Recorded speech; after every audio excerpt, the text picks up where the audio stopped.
Hola, hoy vamos a ver cómo forzar el reinicio de OPPO Find X8s.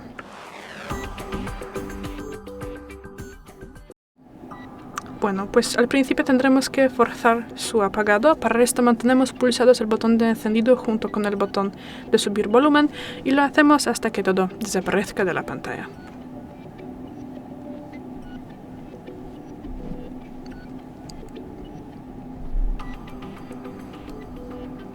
Tras eso, si ya lo tenemos apagado, esperamos 5 segundos.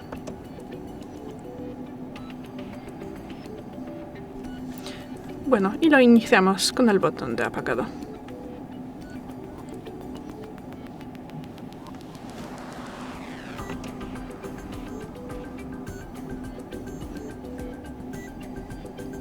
Bueno, y ya es todo.